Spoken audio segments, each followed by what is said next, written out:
Hello and welcome to AstroVision. I am Zachariah Adil, your humble host, and today we are looking at the Harry Potter film franchise. Yes, I know they're books, but we're looking at the films. So grab your wand, hop on your broomstick, and follow me as we decode the conspiracies hidden within the wizarding world. The Harry Potter series, written by J.K. Rowling, follows the journey of a young wizard, Harry Potter, as he discovers his magical heritage and destiny. You're a wizard, Harry. I'm a what? Orphaned as a baby, when the dark wizard Lord Voldemort murdered his parents, Harry is raised by his neglectful aunt and uncle. There's no such thing as magic. On his 11th birthday, he learns he is a wizard and enrolls at the Hogwarts School of Witchcraft and Wizardry, where he befriends Hermione Granger and Ron Weasley. Together, they uncover the mysteries surrounding the magical world and face numerous challenges, including encounters with Voldemort, who seeks to regain power. Harry Potter, we meet again. Voldemort.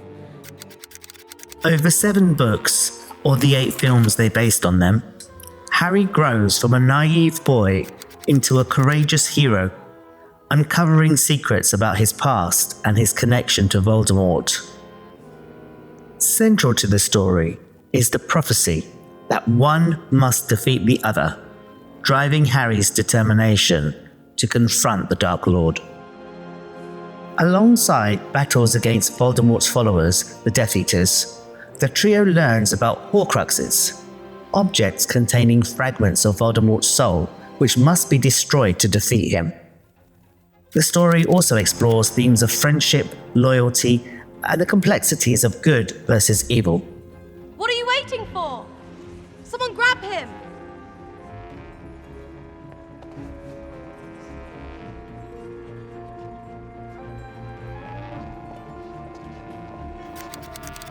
The series culminates in the Battle of Hogwarts, where Harry sacrifices himself but survives due to a protective enchantment. With the help of his friends, Harry destroys Voldemort once and for all. As we know, J.K. Rowling has embedded many codes and symbols in her stories, some that are on the surface and some that are deeper down. Let's scratch beyond the surface and see what we find.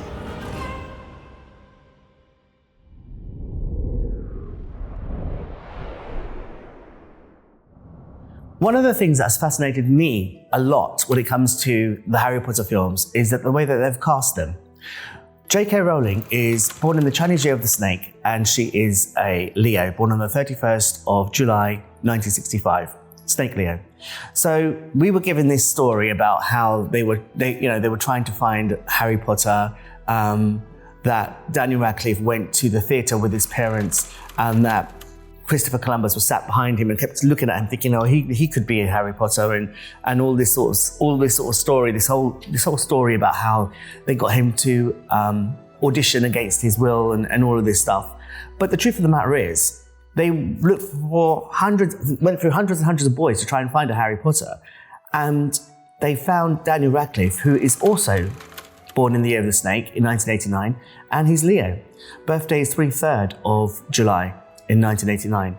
What are the chances of that? Especially when you consider the symbolism of the snake in Slytherin and Nagini and Voldemort, and the Leo, chosen one, sun child, and Gryffindor. You know, the symbol symbolized by the lion. There's a lot to suggest that maybe, just maybe, it wasn't a lucky find. There may be more to it. And then when we look at the other casting choices, I feel like this backs it up a lot. I've said before in other shows on Iconic that there are 4 Illuminati signs that they use as the chosen one. The Snake Leo is one of those.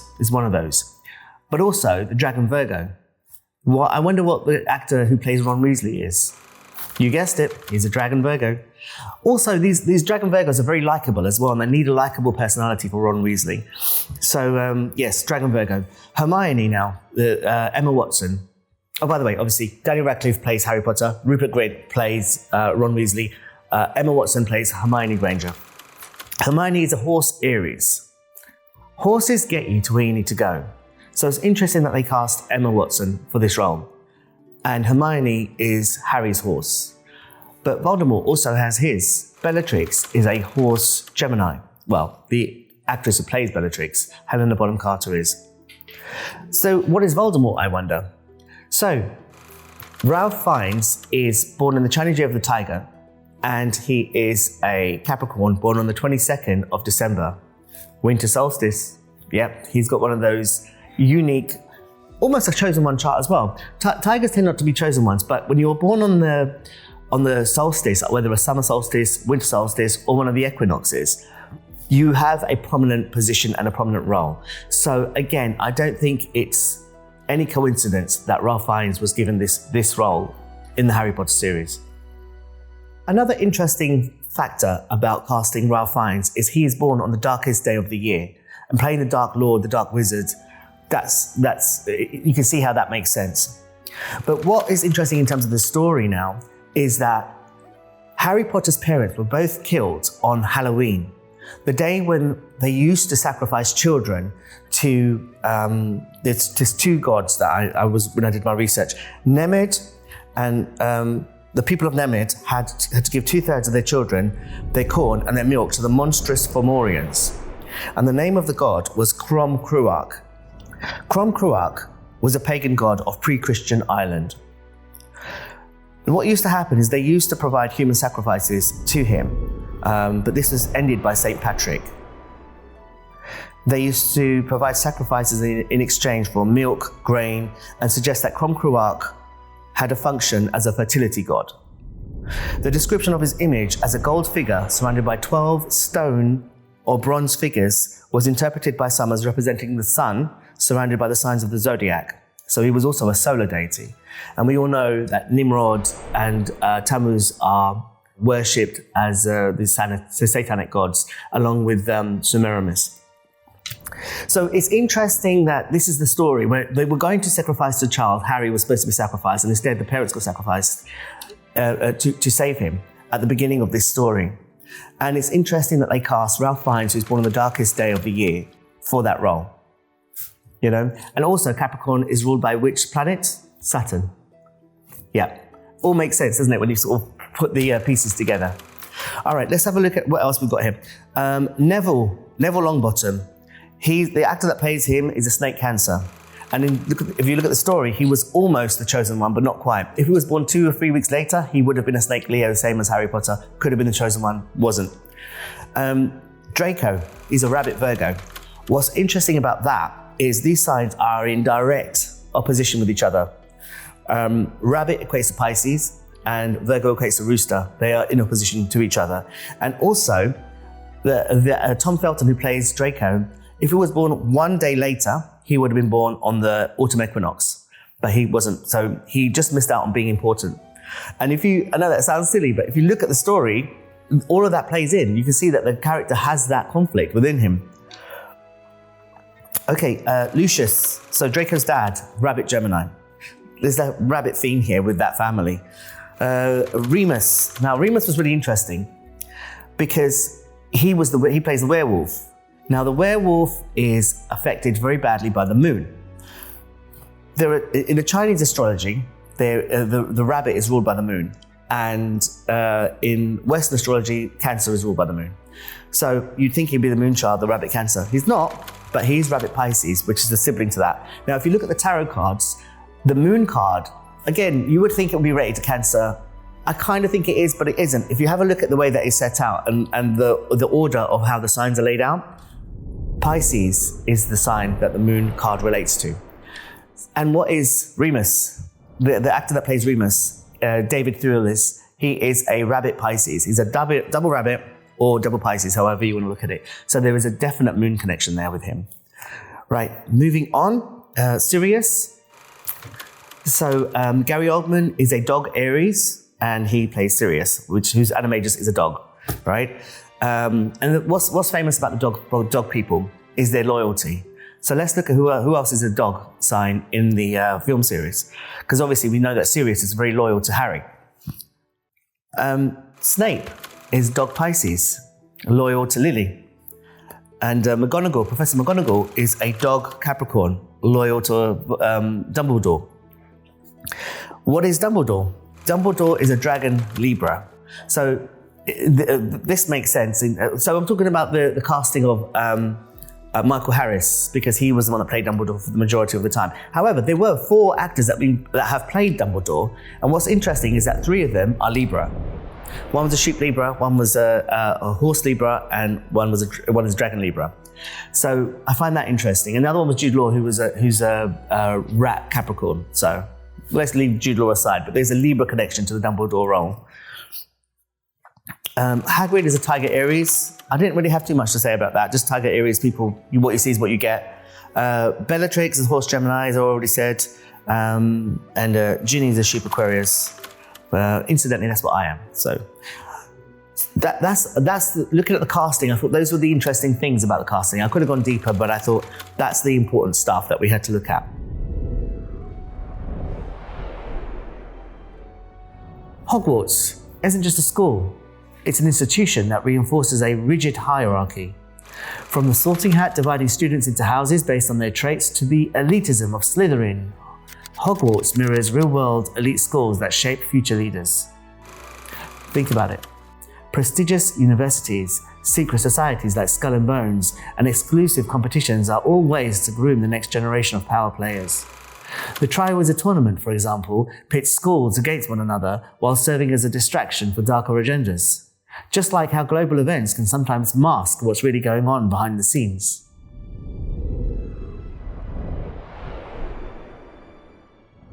The Ministry of Magic is supposed to govern and protect the wizarding world, but time and time again it shows its true colours: inept, corrupt, and authoritarian. In Order of the Phoenix, they suppress the truth about Voldemort's return. They spread lies through the Daily Prophet and use fear to maintain control. Sound familiar? This is a direct parallel to the real-world conspiracy theories about government corruption and media manipulation. Governments covering up threats to keep the population docile. Media spreading propaganda to discredit whistleblowers.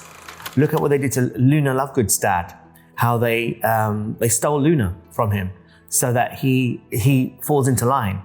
All this stuff happens. It's a direct parallel to what's happening right now with Keir Starmer throwing people into prison for speaking out, for having freedom of speech, and then letting hardened criminals out to terrorize people on the streets. It's happening in the films, and it's happening here. The question is, who benefits from the lies?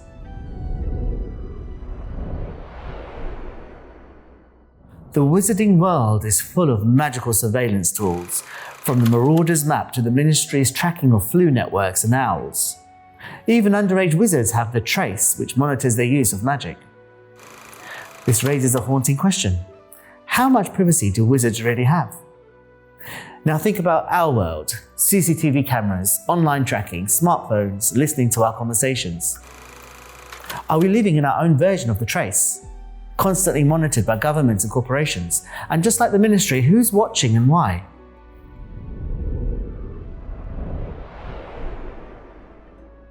In the wizarding world, the true power struggles take place behind closed doors. On one side, you have the Death Eaters, a shadowy cabal seeking domination and enforcing a pure blood agenda. On the other, the Order of the Phoenix, a secret society fighting for freedom. This mirrors real-world fears of secret societies like the Illuminati, Freemasons, or Bilderberg Group. Both sides operate outside the view of the masses, influencing events from the shadows. Are these groups in the films a metaphor for the hidden elites battling for control in our own world? And if so, who's really pulling the strings, good or evil?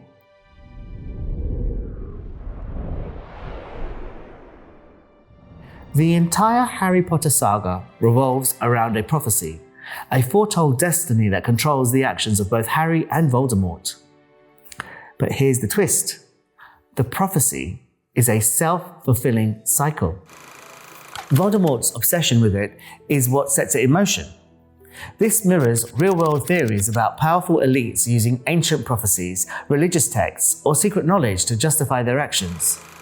Are wars, political movements, and even technological advancements guided by hidden agendas written long ago? And if so, who decides which prophecy gets fulfilled? I find this really interesting because right now there is this whole movement to prove the Torah and the Old Testament right about certain prophecies that they set forth then.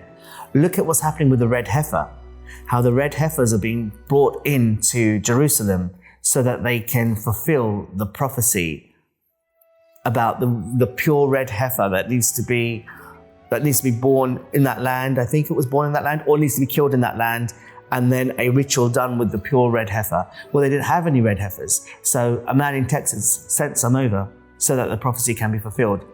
So are these prophecies being fulfilled naturally, organically, or are they being forced to be fulfilled? That's an interesting question.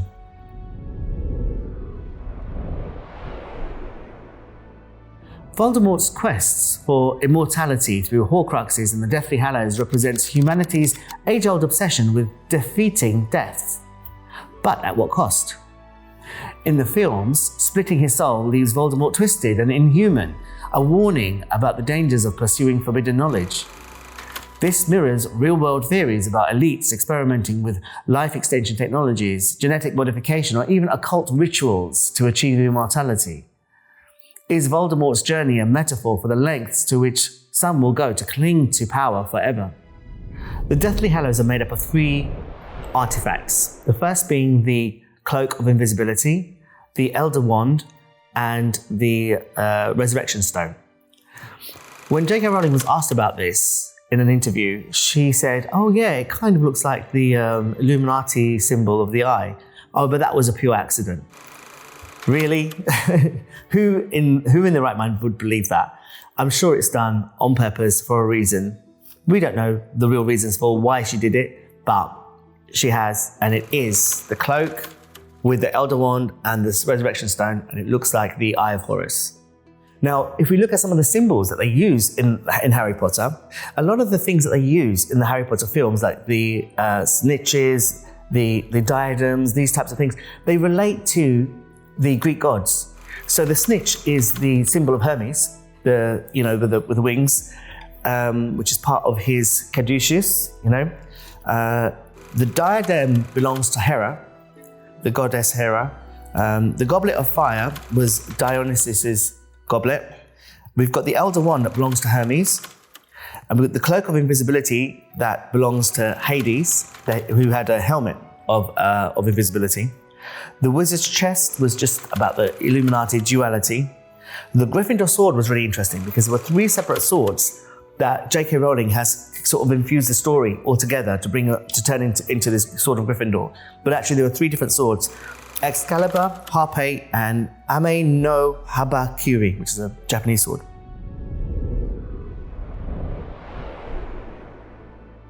Voldemort and the Death Eaters push a chilling ideology. Pure-blood wizards are superior, and Muggleborns or Mudbloods should be oppressed or eliminated. This isn't just a fantasy villain's plan, it's a reflection of real-world conspiracy theories about elitism and eugenics. Throughout history, there have been groups obsessed with maintaining pure bloodlines, from the Nazis to secretive aristocratic families. Is Voldemort's pure blood agenda a warning about how dangerous these ideologies can be? And more importantly, are there people in our world still pushing similar agendas in secret? Well, I think that we know that there are. We know that there are people who are trying to keep their bloodlines pure. When you look at the rhesus negative blood side of things, you see that a lot of the royal families or families in political positions, they are usually rhesus negative blood, specifically O negative. And when they mate with other rhesus negative people, partly because they have to. Mixing the blood types it can be problematic and can cause miscarriages. And I think there's medical procedures that need to take place if somebody with positive blood is having a baby with somebody with negative blood. So I think there is that aspect to it as well. However, more importantly, There is a spiritual and energetic connection to these things. And I think that is kept very secret, but it's something to keep in the back of your mind. And as more information comes to the forefront, we can add to our knowledge there.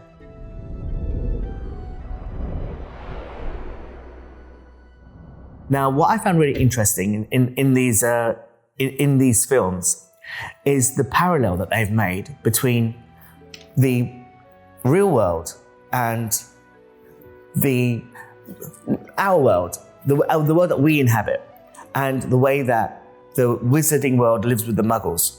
The parallel that they made there I find really interesting, because it's actually a very honest mirror. But the majority of the people living in the real world don't know that. Most of the people in the world don't realize how important bloodlines are to the elite, and how important their rituals are. Witchcraft and Satanism is real. When I was younger, I didn't want to face this. I didn't want to admit that this could be true. I had the belief that if you don't focus on it, it can't enter your world. And I think there is truth to that. But I think I've come to the conclusion that these things do happen. These people do use their abilities to manifest things. And Harry Potter, the stories of Harry Potter reflect that and show a tiny fragment of what's actually happening. To most people, it's just fun and games, or it's not serious, or it's old school, or it's what they did back in the day. It doesn't happen anymore. They aren't aware that these things are happening even now.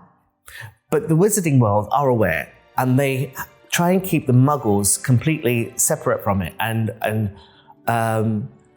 blind to the ways that they live and the ways that they derive a sense of power, currency, and I suppose energy from the muggles. So I thought that was the most interesting parallel. The Harry Potter films aren't just magical adventures. They're a reflection of our world's deepest spheres. Secret societies, corrupt governments, surveillance, elitism, and the pursuit of forbidden knowledge. These aren't just the themes of a fantasy story. They're the whispers of conspiracy theories that have existed for centuries. The question is, what do you believe? Is the wizarding world a mirror of hidden truths in our reality? Are the stories we love trying to tell us something we've been too blind to see?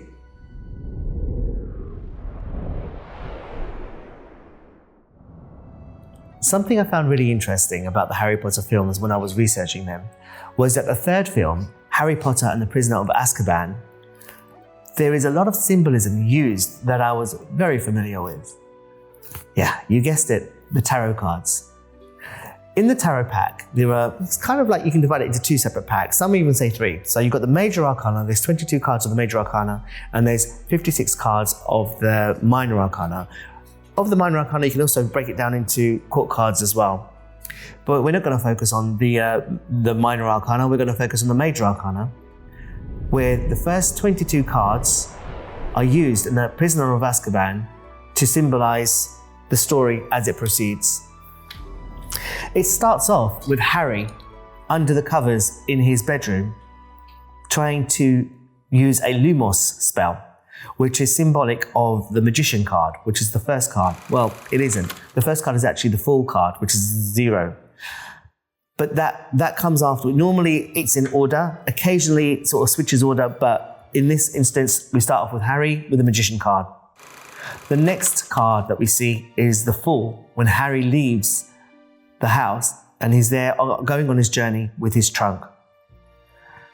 The next card we see is the High Priestess, which is in Professor Trelawney's class when she sees the Grim. The next card we see is the Empress. It's the motherly love that Harry receives from Mrs. Weasley at the hotel. This is followed up by the Emperor card, which is number 4, where Mr. Weasley takes Harry aside and tells him that Sirius Black is looking for him. The 5th card is the Hierophant, when Harry, Ron and Hermione meet Professor Lupin in the train. He gives Harry chocolate after he faints, caused by the Dementors. But Lupin is a man with secrets, as we know the Hierophant is also. 6, the Lovers. Now this was interesting. I thought, as I was remembering the film, I thought, I don't remember where the Lovers fits into all of this. but I thought there must be something. When Harry first meets Buckbeak, Buckbeak does something and Hermione gets scared and holds onto Ron's hand. Now I thought that is the image of the lovers on the lovers card. Well, they're not holding hands on the lovers card, but they're standing next to each other. And I thought that was a symbolic image of the lovers. The next card is the Chariot, number 7. When Harry rides Buckbeak. Buckbeak flies off into the sky and Harry's riding him. That's the symbol of the Chariot. Number 8, the Strength card. Hagrid tames Buckbeak after he attacks Draco. If you see on the card, it's a woman who's holding a lion's mouth open. Symbolically, Hagrid tames Buckbeak and pushes him back from hurting Draco any further. Number 9, Hermit. Harry is left alone when everyone else gets to go to Hogsmeade Village. Number 10, Wheel of Fortune. During Quidditch, Harry sees the Grim, symbolic of Anubis, in the sky, formed by the clouds. Then the Golden Snitch appears, and a Dementor, which makes Harry fall off of his broomstick. This is interesting because I wasn't sure how they were going to symbolize this, because it is in the sky with a wheel in the middle there. But when he comes up and he on his wand and looks up and he can see the Grim in the clouds, I thought, well, that's perfect. That's the symbol. That's one of the symbols of the images on the tarot card of the world. So, very interesting. Very clever. Number 11, Justice. Again, I thought, how are they going to symbolize this? Well, they do it twice. Hagrid tells of his court case, revealing Buckbeak is sentenced to death. And also, Hermione punches Draco because of the mudblood comment earlier. So, Hagrid is telling about his court case, and Hermione gets justice for herself.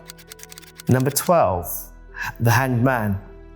The Whooping Willow swings Hermione upside down, and she grabs Harry as well. So, at one point, they're both hanging upside down. Number 13 is the Executioner, who's going to execute Buckbeak. And we see him with the hat, with the scythe and everything. Number 14 is the Temperance card. So Harry chooses not to kill Peter Pettigrew. Instead, he wants to hand him in to the authorities. So that is the card of a Temperance, symbolically rather than visually. 15, the Devil card. The Dementors attack Harry and Sirius at the lake. Harry and Sirius are stuck there, like the people are in the tarot card. You see there's a devil above, and then there's chains holding a man and a woman. So symbolically, they were stuck there as the Dementors were above them, as like a devilish force. 16, the Tower. I was thinking, how are they going to symbolize the Tower? But if you remember the third film, a lot of the action is based in the Tower, and they make a point of going up and down that tower visually. And you see when Dumbledore gives Harry and Hermione the time turner to go back and to save 2 lives, you visually see running off into the corridor and you see them coming out. So that is symbolic of the Tower card. It's so clever. I was really blown away when I saw these things by myself. 17. The Star. The image on the card is a naked lady by a lake pouring water into the lake but also onto the earth. Harry and Hermione are by the lake when he casts his Patronus to save his past self and a dying Sirius. It's interesting that there's one Harry on the frozen lake and one Harry on the earth, like the water being poured on the star card. Number 18 is the Moon. I have to say, the Moon card is what started all of this off. When I was watching the film and I saw Sirius and the werewolf there fighting in the moonlight, I was like, well, this is the Moon card. What's going on here? 19, the Sun card. This is when Harry and Hermione break Sirius out of Azkaban, and then he rides off on Buckbeak, experiencing joy and freedom similar to that of the card when the child is on the horse and he feels free. It's symbolic of the inner child being free. And that is Sirius having that experience after being locked in Azkaban for all those years. 20, the Judgment card. Lupin resigns because his werewolf status was leaked to parents and knows that parents will not want him teaching their kids. This is their judgment. And 21, the world card. This is when Harry gets his new broomstick and rides off into the sunset. The world symbolizes being in tune with the universe, doing those things that serve your higher purpose and makes your heart flutter. For Harry, that's riding his broomstick, and he's just got a new one. He rides off and the screen freezes of him up in the clouds again, like the world card is symbolized. Have a look at the film and see if you think that what I've listed here makes sense or not. Some of the things might be in a different order, slightly different order. I think the death card comes after the hangman. Normally it should be the hangman first, number 12, and then the death is 13. But I think this is the other way around. I don't know why they've done it that way. Maybe they intended to do it the other way around, but for some reason in editing it just got switched over. Who knows? But have a watch of the film with this in mind and leave a comment. I'll be interested to hear what you have to say. Until next time, stay vigilant, question everything, and remember, the truth is stranger than fiction. I'm Zachariah Adil, and this has been AstroVision. See you next time.